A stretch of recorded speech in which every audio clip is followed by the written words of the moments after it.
გამარჯობა, უყურებთ ქრონიკას. ჟენევაში მიმდინარე პარლამენტის თავმჯდომარეთა მეექვსე მსოფლიო კონფერენციის გენერალურ დებატებზე შალვა პაპუაშვილის სიტყვით გამოდის, რომელსაც პირდაპირ ეთერში გთავაზობთ. პრეზიდენტმა ტრამპმა აღმასრულებელ ბრძანებაში საგარეო დახმარების გადაფასების შესახებ ისაუბრა უცხოურ დახმარებაზე.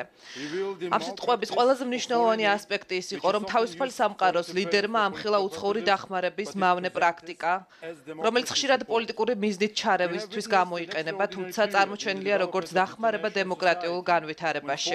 საერთაშორისო საზოგადოების განვითარების უჩვეულო პერიოდის მომსწრენი გავხდით, როცა უცხოურმა დახმარებამ უარყოფითად იმოქმედა საერთაშორისო თანამშრომლობაზე, სხვადასხვა ქვეყანაში დემოკრატიზაციის სახელითა და ეგრეთ წოდებული სამოქალაქო საზოგადოების ორგანიზაციების გამოყენებით, სამართლის ზიანი მიაყენეს როგორც შიდა დემოკრატიულ ინსტიტუტებს, ასევე დაარღვია წესებზე დაფუძნებული საერთაშორისო წესრიგი.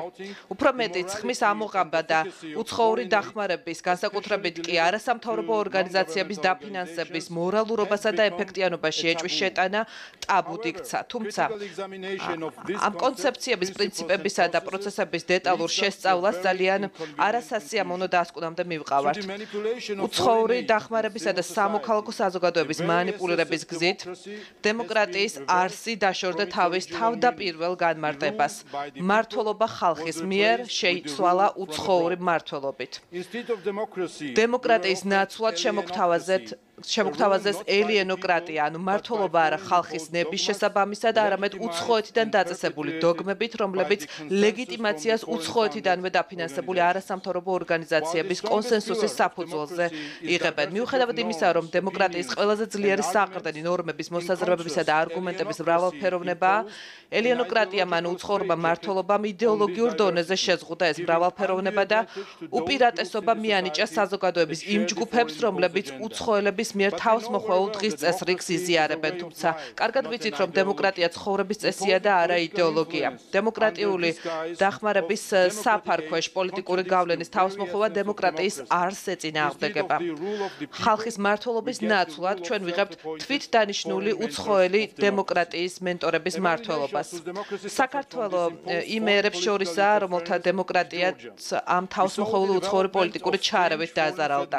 ვიხილეთ, როგორ განვითარდა უცხოური მხარდაჭერით უცნაური ნარატივი, როცა უცხოეთიდან დაფინანსებული არასამთავრობო ორგანიზაციები თავდაპირველად სამოქალაქო საზოგადოებასთან გაიგივეს, შემდეგ კი სამოქალაქო საზოგადოება გაიგივეს ხალხთან.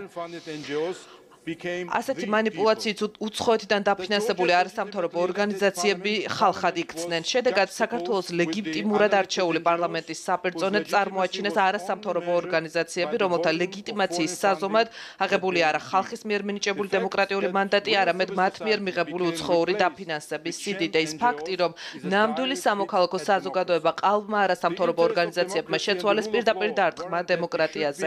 დემოკრატიისა და სამართლის უზენაესობის ინტერესები გვალვადდება, რომ დაუბრუნდეთ წესებზე დაფუძნებული საერთაშორისო წესრიგის ფუნდამენტურ ნორმებს. ესენია სუვერენიტეტი, დემოკრატია და შიდა საქმეებში ჩაურევლობა. ჭარბმა უცხოურმა ჩარევამ გზა უნდა მისცეს ეროვნული სუვერენიტეტის პატივისცემას, ხოლო უცხოეთიდან დაფინანსებულმა NGO-ებმა გზა უნდა მისცეს ნამდვილ სამოქალაქო საზოგადოებას და შესაბამისად ნამდვილ დემოკრატიას. Thank you very much. The next